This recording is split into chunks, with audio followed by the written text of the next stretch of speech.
بسم اللہ الرحمن الرحیم۔ السلام علیکم ناظرین، آج کی اس ویڈیو میں ہم آپ کو بتائیں گے ایک نصرانی غلام عداس کا قبول اسلام۔ ابو طالب اور سیدہ خدیجہ رضی اللہ عنہ دونوں کی وفات کے بعد حضور پاک صلی اللہ علیہ وآلہ وسلم تبلیغ کی غرض سے طائف تشریف لائے تھے۔ طائف بارونق شہر ہے اور موسم کے لحاظ سے عرب کا شملہ سمجھا جاتا ہے۔ مکہ معظمہ سے مغرب کی طرف چند میل پر واقع ہے۔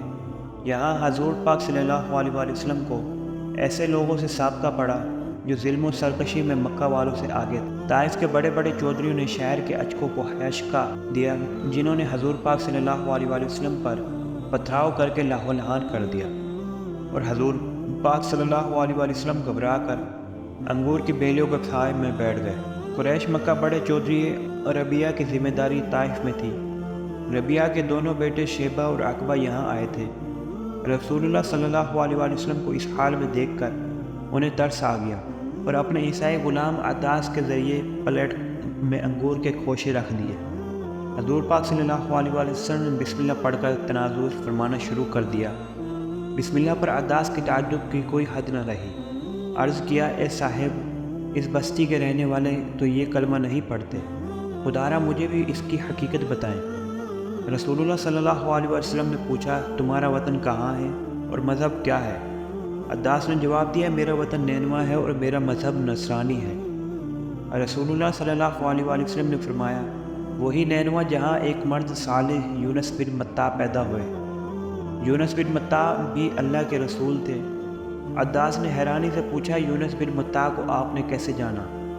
رسول اللہ صلی اللہ علیہ وسلم نے فرمایا، یونس نبی میرے بھائی تھے، میں بھی نبی ہوں۔ رسول اللہ صلی اللہ علیہ وسلم کی زبان سے یہ کلمہ ابھی پوری طرح ادا نہ ہوا تھا کہ عداس نے سر سے پاؤں تک رسول اللہ صلی اللہ علیہ وسلم کے روئے روئے کو بوسہ دیا۔ شیبہ یہ منظر دیکھ رہا تھا، اس نے رہا نہ گیا۔ غلام واپس لوٹا تو کہا، اے بدنصیب، تو اس شخص سے کس غضب کی عقیدت کا اظہار کر رہا تھا؟ بعد اس نے کہا، اس وقت دنیا جہاں میں یہ شخص سب سے بہتر ہے، اس نے مجھے ایسی باتیں بتائی ہیں جنہیں دوسرا جان بھی نہیں سکتا۔ شیبہ نے کہا، تیرا دین اس کے دین سے بدر جہاں بہتر ہے، اس کے دین میں نہ چلے جانا، اور ایسا ہی ہوا۔ عداس رضی اللہ عنہ مسلمان ہو گئے۔ جب شیبہ اور عقبہ جنگ بدر کے لیے نکلے تو عداس مکہ سے باہر ایک ٹیلے پر بیٹھے ہوئے تھے۔